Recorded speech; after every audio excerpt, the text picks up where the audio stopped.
What happens when love isn't enough to overcome cultural differences, power struggles, and failed communication?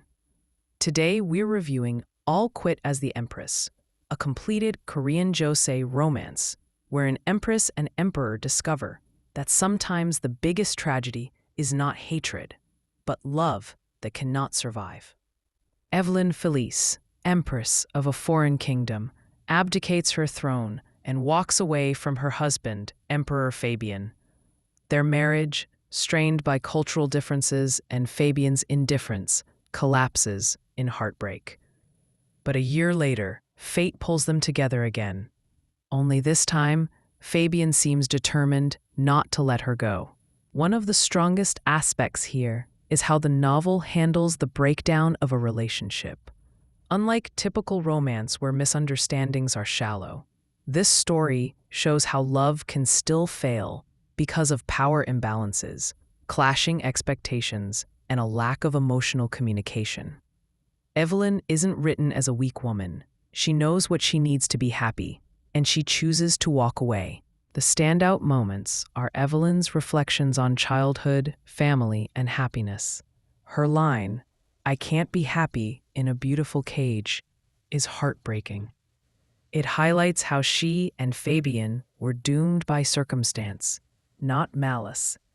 These emotional beats give the story real depth and make their conflict feel grounded, even if we know they'll almost certainly reunite. Fabian is written as more at fault, but not irredeemable. He fails Evelyn by prioritizing empire over love, but he isn't cruel, just shaped by his position and culture. This makes their dynamic nuanced, more about incompatibility than betrayal. It's refreshing compared to Rofen leads who are either absolute tyrants or perfect sweethearts. Unfortunately, the weakest link is some of the side characters, especially the grandfather.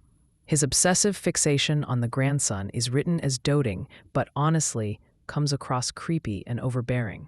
It distracts from the otherwise heartfelt family elements. The pacing is steady, focusing less on external palace drama and more on emotional rebuilding.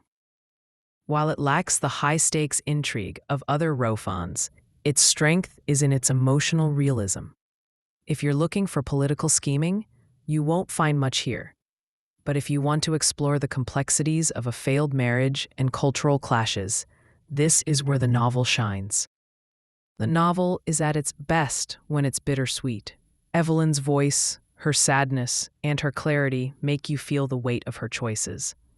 Even when the romance edges toward reconciliation, that earlier heartbreak lingers, reminding us that love doesn't erase scars. All Quit as the Empress is a mature, introspective romance about love, cultural divide, and self-respect. While some side characters weaken the story, the main relationship is handled with rare nuance.